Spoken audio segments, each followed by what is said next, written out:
Hello and welcome to Adon. आज हम discuss करेंगे what is Malus law.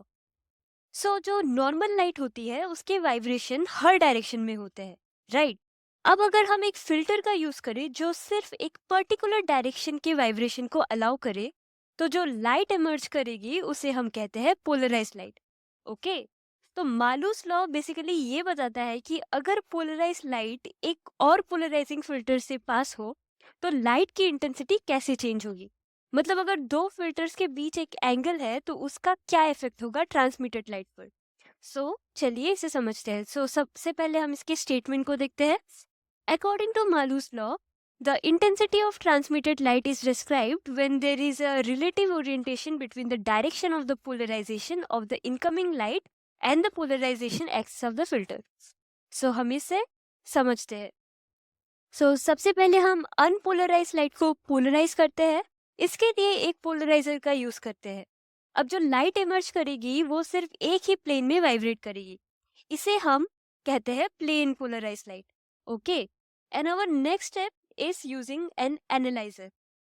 So analyser एक पोलराइजिंग फिल्टर होता है। अब सोचिए अगर एनालाइजर का ट्रांसमिशन एक्सिस पहली लाइट के पोलराइजेशन के डायरेक्शन के साथ परफेक्टली अलाइंड हो तो लाइट मैक्सिमम इंटेंसिटी के साथ पास करेगी, है ना। बट अगर एक एंगल बन जाए, सपोज थीटा, तब क्या होगा। यहाँ आता है मालूस लॉ।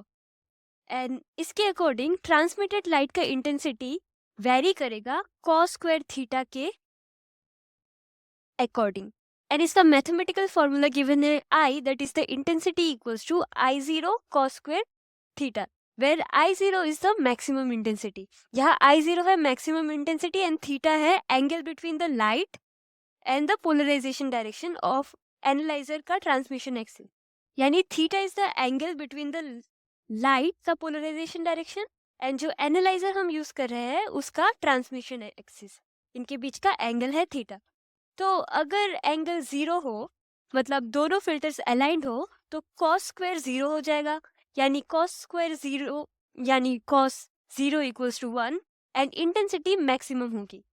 एंड अगर एंगल 90 डिग्री हो तो कॉस स्क्वायर 90 डिग्री यानी 0 यानी इंटेंसिटी 0 हो जाएगी। Simple, right. नाउ अब आप सोचिए कि सनग्लासेस के पोलराइज लेंसेज का काम क्या होता है।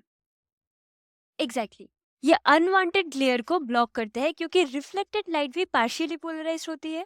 तो जब ये लाइट एक पोलराइज लेंस से पास होती है तो इंटेंसिटी मालूस लॉ के अकॉर्डिंग रिड्यूस हो जाती है। Okay. This was our Malus law जो हमें बताता है कि पोलराइज लाइट की इंटेंसिटी कैसे डिपेंड करती है कॉस स्क्वायर थीटा पे। And the formula is I equals to I0 cos square theta. And ये वेव ऑप्टिक्स का एक इम्पॉर्टेंट फॉर्मूला है। So that's all for today. Thank you for watching.